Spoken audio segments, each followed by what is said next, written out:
Hello everyone, कैसे हैं आप सभी लोग। आशा है कि आप लोग बहुत बहुत अच्छे होंगे। आइए प्यारे दोस्तों, आइए हमारे आज के इस वैल्यूबल से सेशन की शुरुआत करते हैं। सेशन हमारा बहुत खास रहने वाला है और आज 11 जनवरी 2025 के हरियाणा करंट अफेयर इस पर्टिकुलर वीडियो में हम लोग पढ़ने वाले हैं।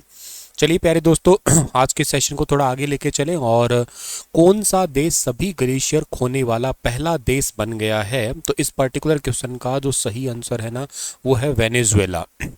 हालांकि सारे ग्लेशियर तो नहीं गए हैं अभी, एक ग्लेशियर तो बाकी है। और जो कि एक्चुअली मतलब पांच, टोटल 6 ग्लेशियर थे इसके अंदर, और 5 ग्लेशियर तो यहाँ पे अभी बिल्कुल नल हो चुके हैं, बचे ही नहीं हैं। तो ऑप्शन नंबर आपका जो है ना, सी वाला, इसका बिल्कुल ठीक था हमारा। आज का पहला करंट अफेयर है कि हाल ही में प्रधानमंत्री श्री ने कर हस्तांतरण प्रणाली के तहत हरियाणा को कितने करोड़ की किस्त जारी की है।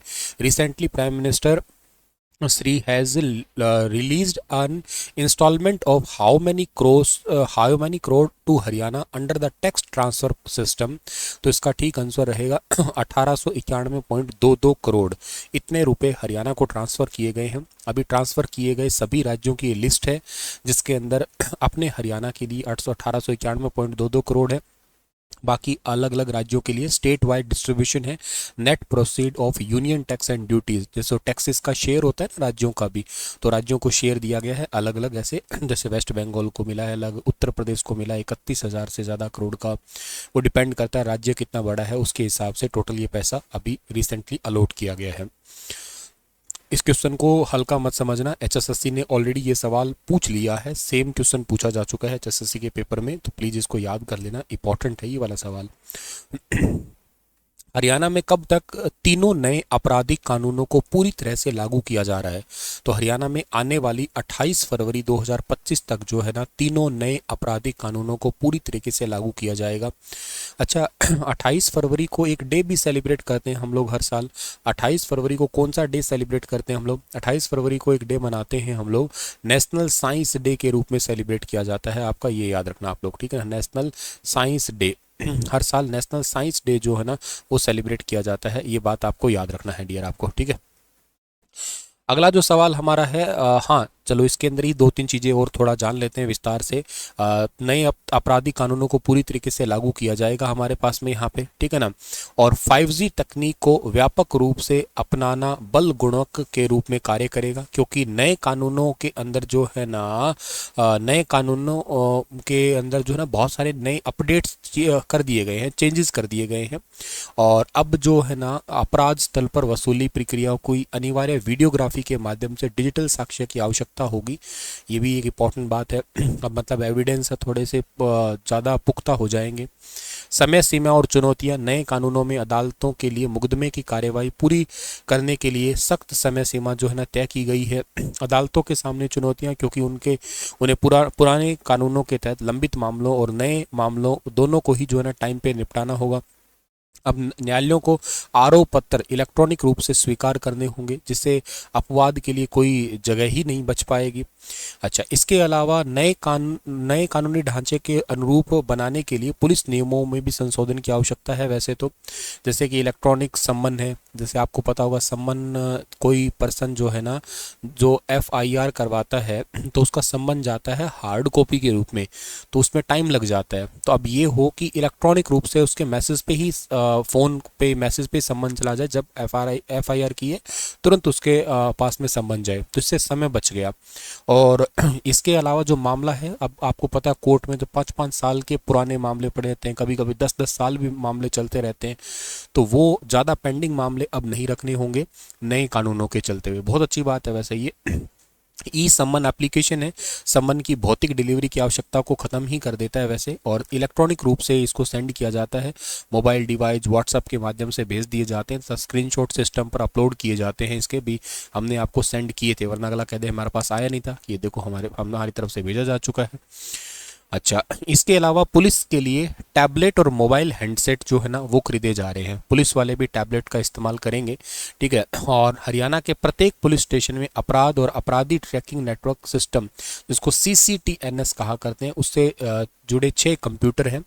वैसे मैं आपको बता देता हूँ, CCTNS में हरियाणा राज्य टॉप है। पिछले लगभग साल के दौरान ही हरियाणा टॉपर रहा है।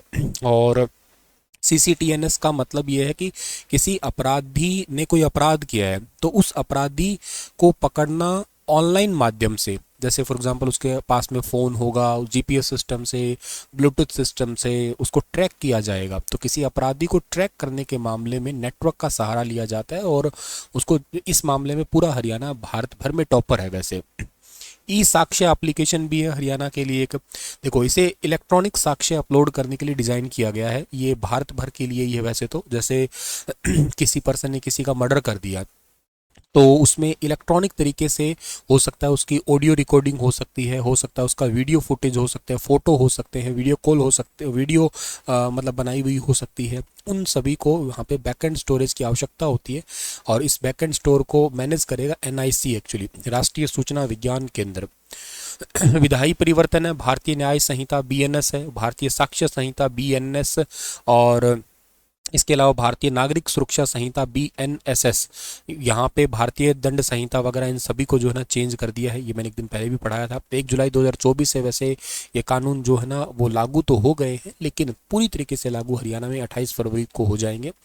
अच्छा, एक चीज़ और है, फोरेंसिक क्षमता भी बढ़ गई है। आपको पता होगा, भारत में पहली बार एक 50 एकड़ में फोरेंसिक साइंस एक यूनिवर्सिटी है, उसका सेंटर ऑफ एक्सेलेंस हरियाणा में बनेगा। भारत का पहला सेंटर ऑफ एक्सेलेंस बनने वाला है ये। इसमें क्या होगा, जैसे ब्लड टेस्टिंग हो गई है, या DNA टेस्टिंग हो गया है, ब्रेन टेस्ट अगर ज़रूरत पड़े तो इन सभी चीज़ों को जो है ना किया जा सकेगा। क्योंकि देखो, किसी अपराधी को पकड़ने का सबसे सुगम तरीका क्या होता है? किसी अपराधी को पकड़ने का सुगम तरीका ये है कि हमें उसके सबूत मिल जाए। कानून तो सबूतों पे काम करता है। तो सबूत कैसे मिल सकते हैं? फुटप्रिंट के आधार पे मिल सकते हैं, फिंगरप्रिंट के आधार पे, ब्लड सैंपल्स के आधार पे, इलेक्ट्रॉनिक साक्ष्य के आधार पे। तो पहले से ये चीज़ें थोड़ी एडवांस कर दी गई है। मतलब ये चीज़ झूठी बातों पे मानने वाला काम अब रहा नहीं है, यूँ समझो आप लोग। और इसके अलावा NIC की अगर मैं बात करता हूं तो NIC की स्थापना 1976 के अंदर की गई थी। ई सरकार या ई गवर्नेंस समाधान देने का काम करता है ये। अपराध और अपराधी ट्रैकिंग नेटवर्क सिस्टम इसी के अंडर ही आता है आपका, ठीक है। और ये CCTNS एक योजनागत योजना है जो कि एक पुलिस एप्लीकेशन के अनुभव के आधार पर ही काम करती है, और किसी भी राज्य के अंदर ये गृह मंत्रालय के अंडर काम करती है। इसे 2009 में मंजूरी दी गई थी। वैसे देश भर में लगभग 14,000 पुलिस स्टेशन के अलावा पुलिस पदानुक्रम में 6,000 उच्च न्यायालयों को स्वचालित रूप से जो है ना कर दिया गया है। ऑनलाइन मोड में ही काम करती है ये। और ये सब काम जो है ना, पुलिस थानों के कामकाज को ऑटोमेटिक करना, और पुलिस का जो कार्य प्रणाली है उसको नागरिक अनुकूल बनाना, और ज़्यादा ट्रांसपेरेंट बनाना, ताकि लोग पुलिस से डरे नहीं, पुलिस से आसानी से मदद ले सके। हरियाणा पर्यावरण विभाग ने अपील दायर करने के लिए कौन सा एक पोर्टल लॉन्च किया है? तो हरियाणा एनवायरमेंटल डिपार्टमेंट ने अपील दायर करने के लिए पोर्टल लॉन्च किया है, whttps:/appeal.haryanaenvironment.gov.in।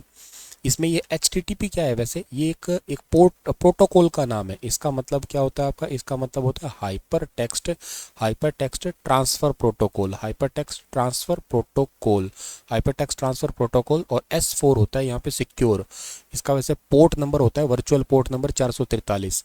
एक अकेला HTTP होता है, वो सिक्योर नहीं होता, उसके थ्रू कंप्यूटर में वायरस वगैरह आ सकते हैं। इसका पोर्ट नंबर 80 होता है। ये है दोनों ही एप्लीकेशन प्रोटोकॉल, ये दोनों ही OSI की एप्लीकेशन लेयर पे काम करते हैं वैसे ये वाले, ठीक है। और लास्ट में .in क्या है? ये डोमेन नेम है। किसी के साथ में .com लगता है, कमर्शियल डोमेन .in लगता है। इंडिया के लिए .org, ऑर्गेनाइजेशन के लिए .edu, एजुकेशन के लिए हो गया। .in इंडिया के लिए हो गया। .info, इंफॉर्मेशन के लिए। .mil है, मिलिट्री के लिए होता है जैसे आपका, है ना। तो ऐसे कई सारे हैं ये वाले। .gov होता है, गवर्नमेंट के लिए होता है। .ac होता है, अकेडमी के लिए होता है। ऐसे कई सारे डोमेन है ये वाले। टॉप लेवल डोमेन .com होता है आपका, कमर्शियल डोमेन। हरियाणा राज्य रेड क्रॉस सोसाइटी के वाइस चेयरमैन कौन बने हैं? अच्छा सवाल है, लास्ट टाइम HTET में यहाँ से क्वेश्चन आया था, इंपॉर्टेंट है ये। तो इसका ठीक आंसर क्या है? इसका ठीक आंसर है अंकुश मिगलानी रेड क्रॉस सोसाइटी के वाइस चेयरमैन बने हैं। रेड क्रॉस के महासचिव है डॉक्टर मुकेश अग्रवाल। और इनको नियुक्त कौन करता है?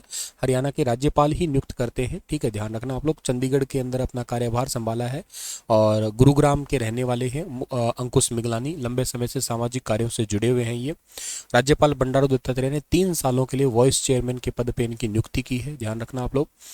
अच्छा, ये एचटेट में ये क्वेश्चन आया था कि रेड क्रॉस सोसाइटी जो है ना, इसके चेयरमैन कौन होते हैं? तो इसके चेयरमैन होते हैं बंडारू, राज्यपाल जो भी होंगे बंडारू दत्तात्रेय। ठीक है, और इसके जो अभी बने हैं वाइस चेयरमैन श्री अंकुश मिगलानी साहब बने हैं। और इसके अलावा जो है ना, इसके अंदर जनरल सेक्रेटरी कौन होते हैं? तो सॉरी, इसके अंदर जो है ना वाइस प्रेसिडेंट कौन होते हैं? प्रेसिडेंट तो खैर हो गए हैं आपके, प्रेसिडेंट कम चेयरमैन दोनों ही मानिएगा।